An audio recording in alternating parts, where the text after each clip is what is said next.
Welcome to Wayne County Connection. I'm your host, Michael Sweigart. Thanks for joining me again as we promote Wayne County as a great place to work, live, and play. We love to make connections between you, our viewers, and our guests, and talk about the things that are going on in and around Wayne County that make Wayne County a great place to work, live, and play.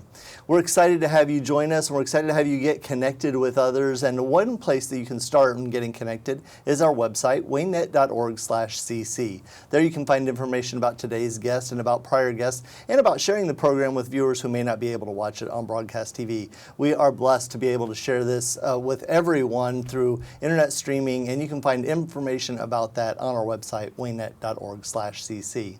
Also at waynet.org, you can go to the calendar page and find out about events that are going on in and around our communities that you can get connected with. Waynet's also a great resource for other connections, for employment, for living, for working, and for playing here in Wayne County.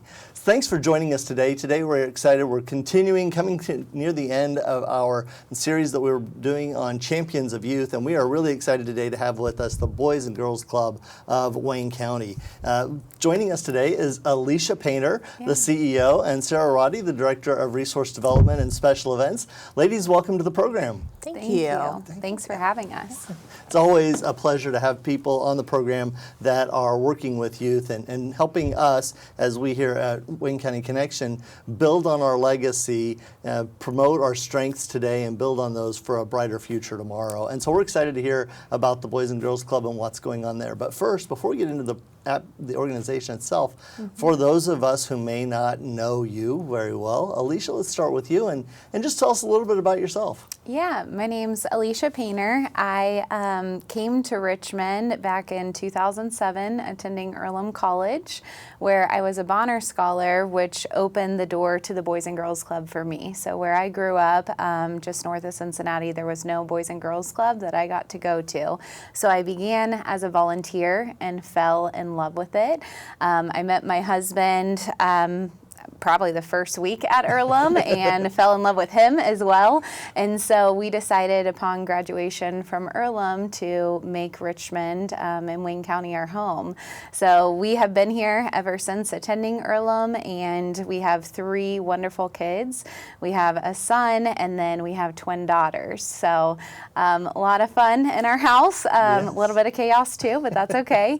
And we love doing anything outdoors. We're huge sports fans, and but really love the community here in Wayne County. So you came to Wayne County and fell in love with a person, with a city, and with what would eventually be your job. Yeah. So, very, very lucky. Wow. Yeah. That's a blessed life. We're going to move right from that to Sarah and follow that. Yeah, I know. How can you follow that up? So I grew up in Cambridge City, born and raised there, went away to Franklin College, and then decided to come back. Wanted to give back to the community, so spent a few years working at the hospital, and then came to the Boys and Girls Club, where I've got to see all the amazing things that they're doing, and was really excited to bring one over to Western Wayne. So getting to see, the kids in our area that also need what the club offers. It's been great. Well, those are a lot of great background stories to build into what we're going to be talking about for the rest of the program, and thank you for that. And we've got the mix here of people coming into Wayne County that see that Wayne County is a great place to work, live, and play, and for those of us who have been here for a long time or grew up here, go away and come back realizing that the grass isn't always greener, as sometimes we're prone to believe, but the grass is very green here in Wayne County. And Boys and Girls Club does a great job of developing programs for youth so that they can experience the best of Wayne County. For those who may not know, what is the 30,000-foot view? What is the Boys and Girls Club? Yeah, so we offer after-school programming to the youth who need us, and so that could be in Wayne County, but a lot of the times in the summer, we also serve kids who live in Ohio or Kentucky who are visiting our area with family, with relatives. So After school programming is big, but really I like to say when schools are closed, we're open. And so that is a huge blessing to so many families in our community who need a safe, positive place for kids to go. So while kids are at the Boys and Girls Club, we offer what we call open programming. So kids get to pick and choose what they want to do. They've had structure all day. They have, the tough curriculum at school. And so we offer a lot of programming, but we want kids to choose to be a part of that and to definitely have fun while they're at the Boys and Girls Club, but also build those relationships with our staff members to help them on the tough days that our kids are having. And so our big 3 goals that we have at the Boys and Girls Club are academic success, good character and citizenship, and healthy lifestyles. So those are our big 3 focuses, our goals that we have, and all of our programming falls underneath those 3 categories. So you mentioned a lot of little elements there, Yeah. and we're gonna flesh those out as we go through the program. The first thing that you mentioned was that you serve the youth, and so it's Boys and Girls Club. But what are the populations, the age ranges that are? Yeah. So we serve youth who are 6 to 18 years old, which is a wide range. And because of that wide range, we have programming that's tailored to those different age groups, but also areas at all of our clubs that are designated for those different age groups. So 6 to 18. 6 to 18. And you said it's mostly an after-school program for the majority of the year. And what are the hours on that after-school program? Yeah, so it varies a little bit because we're working mostly with 3 school districts, so their dismissal time changes a bit, but for the most part it's 2:30 until 6:30, Monday through Friday. Okay.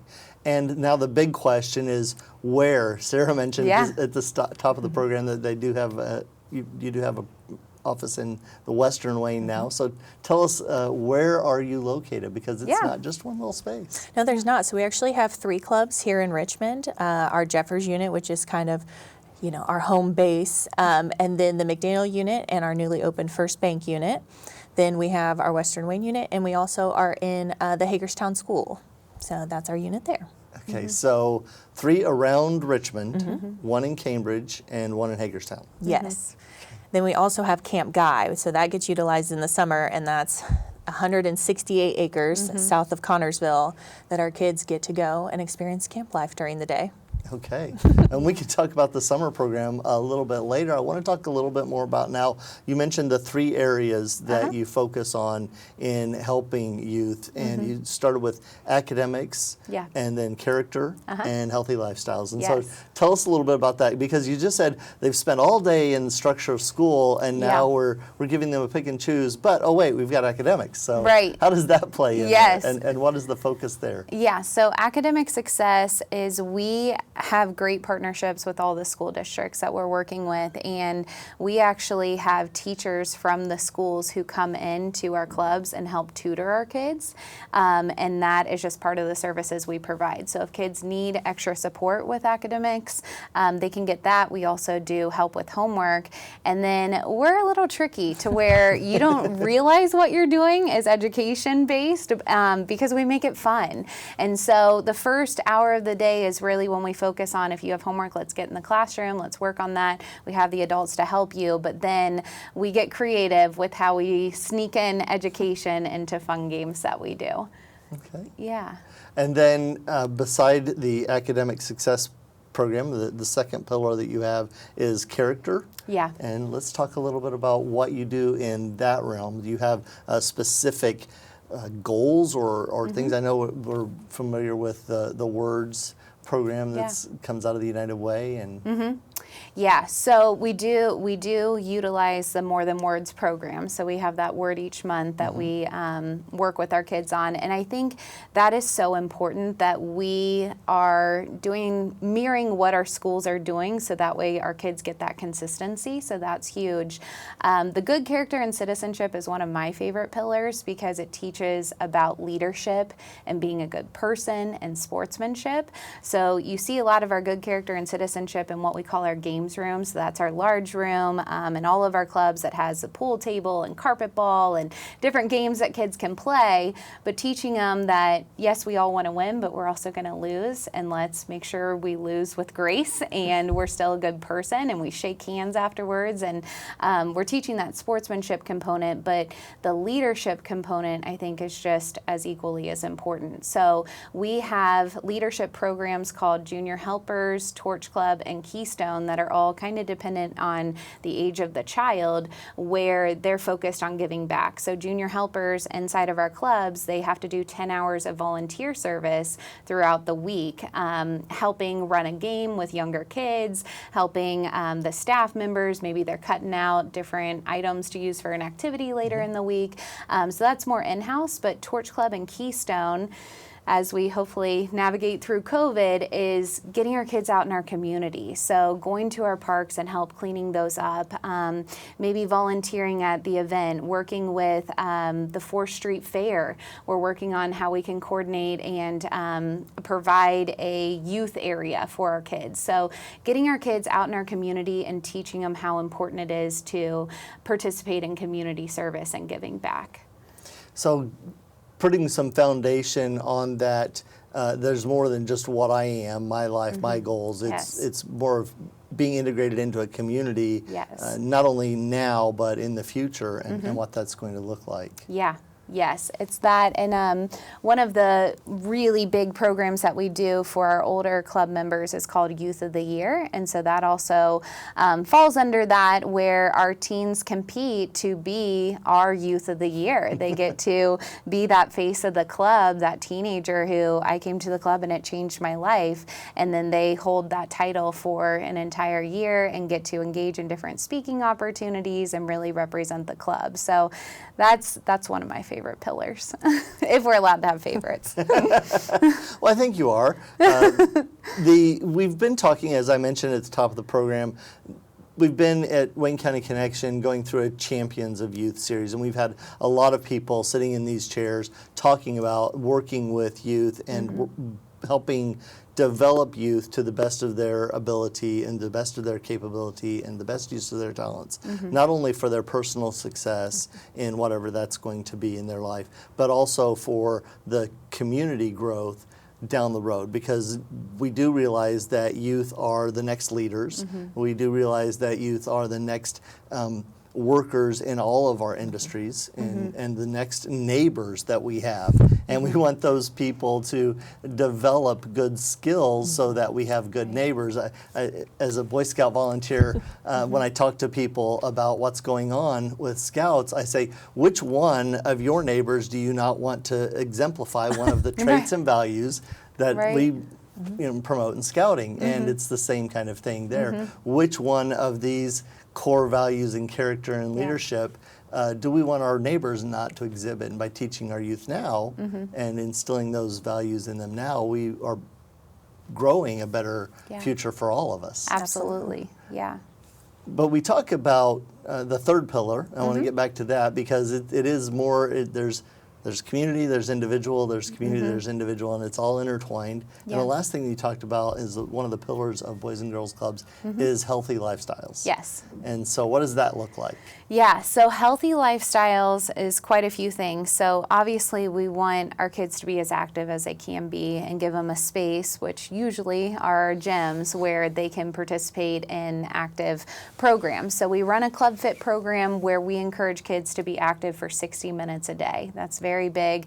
The kids love it. We have a great system to where we incentivize and we acknowledge them and give out certificates when they participate regularly in that program. So the physical component is huge, but we are also very big on drug prevention. And we have done an outstanding job through the leadership on our team to where we are in all 5 of our county schools teaching drug prevention programming. And that's done through some of our staff, but also also the strong collaboration we have with the schools, to where some teachers are also teaching the programming that we have that's evidence-based to teach to kids. So it's really about how to live a healthy life, and but that's also, I think, especially as we're, going through COVID, we've realized physical is a huge component, but so is your mental health and your emotional health and well-being. And so it's adapting all those programs, and again, making sure that the programs fit the age of the child as well. So now I'm thinking about all of these pillars, and we talked about in prep for the program about the payback and about the result. And it's one thing to see a child, a young adult, make some progress now to achieve an academic goal that they weren't able to, the support of the tutors and so forth, or to improve some physical skill, trait, or ability and develop that right now.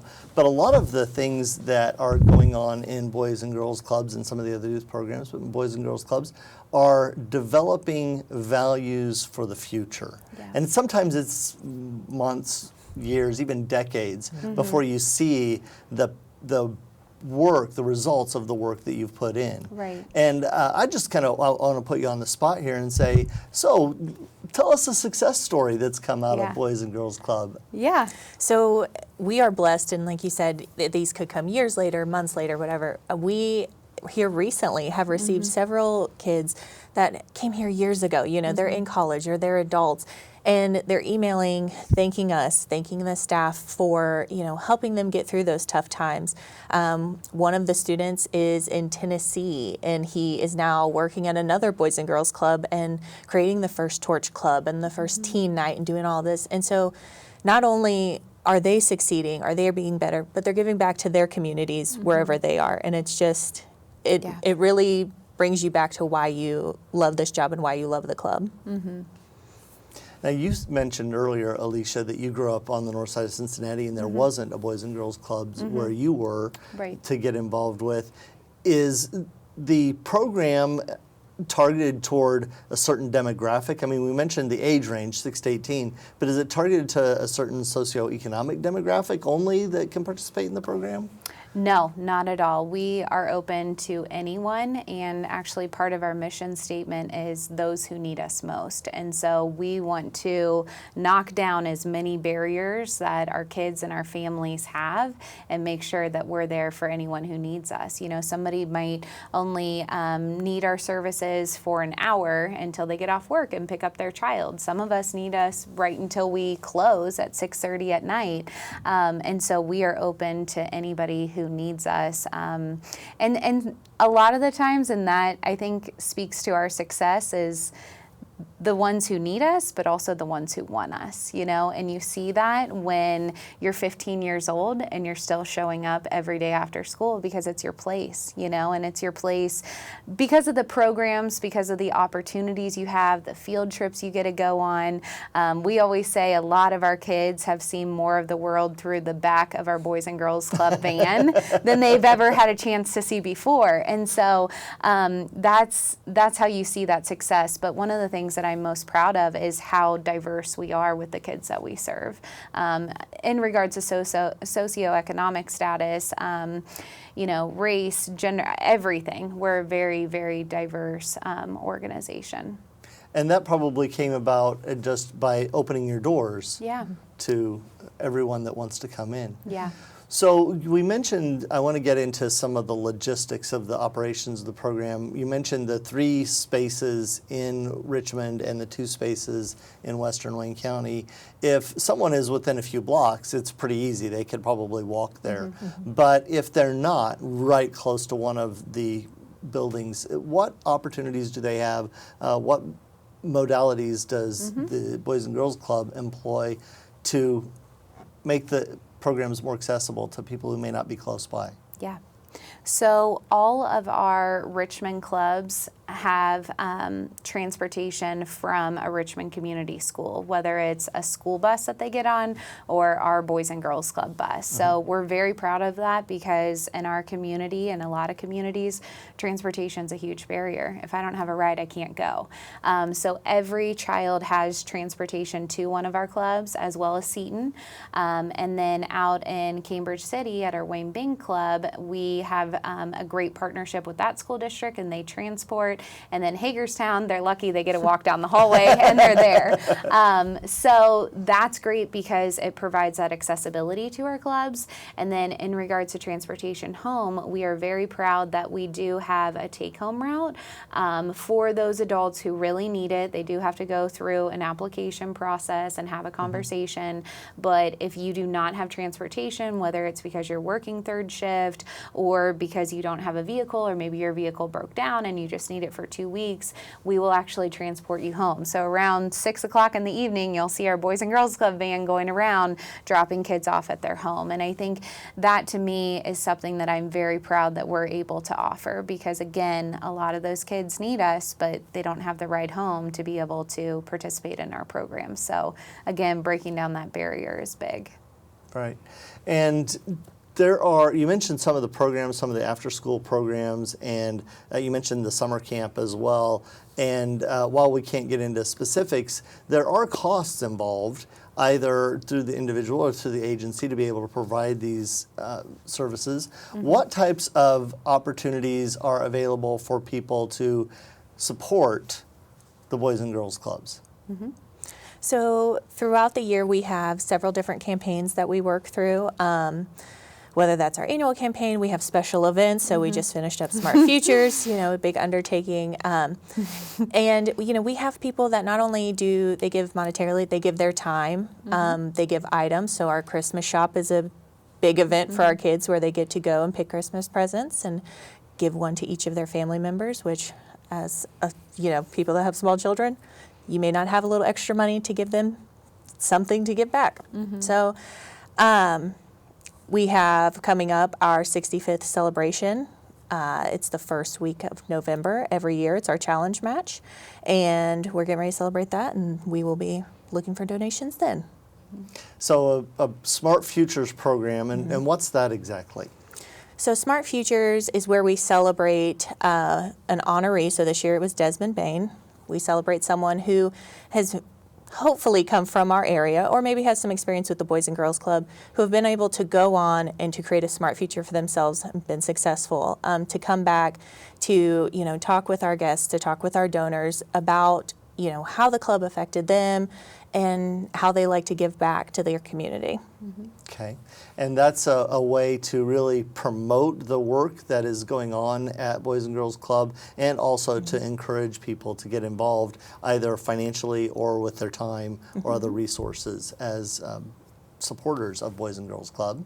And then you move from that kind of into another campaign, which is your annual celebration. This year happens to be the 65th. Yes. And for rerun times, you'll just have to, sorry you missed it. Right. Hey, join up and go for the next 65, I guess. Yes. So that's in the fall, and you said in the first week of November every year. Yeah, so we actually have 8 challenge match partners that will match donations that come in, and we're really excited to have 8 this year. In the past, it's been 5 or 6, so this is kind of a big year for us, and I think they're really excited about this anniversary as well. So, we're going to have a little homecoming for everyone and celebrate the history of our clubs and hope for another 65. There you go, or even more. Yeah. And then you go right into that, into a Christmas program, and, and all of this in the background while you're providing services for youth. As we come near the end of our program, it's really gone quick, and I've got so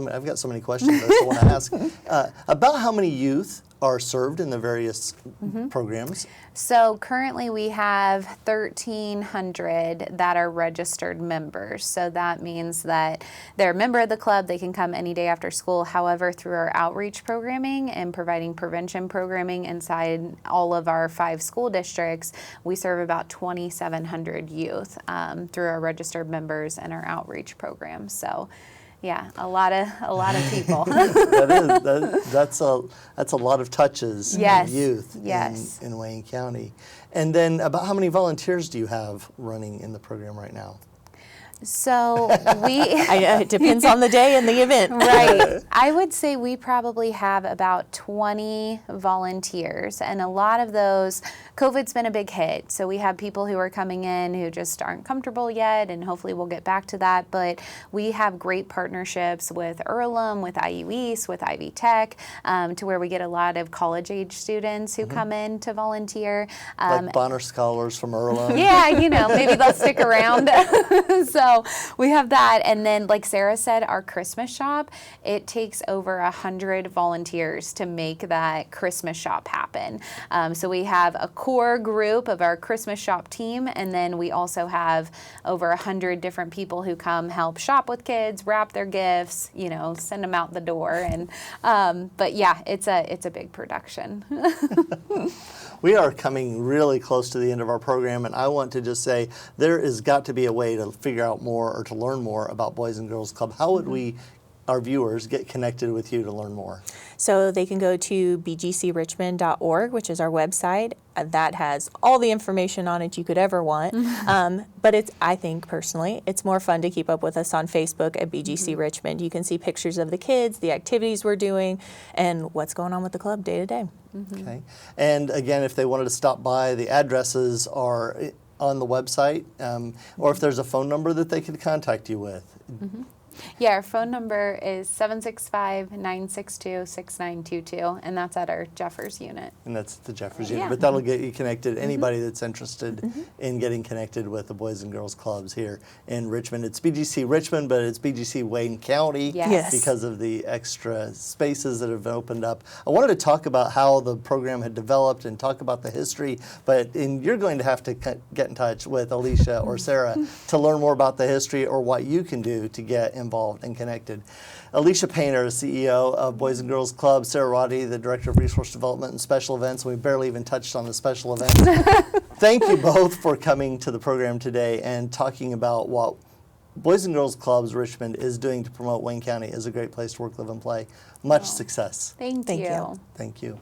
And thank you for watching. Again, get connected with the Boys and Girls Club and find out what you can do to help them support our youth as they develop into our community leaders in the future and our neighbors and the programs that they are working on with the youth all throughout Wayne County to make Wayne County a great place to work, live, and play.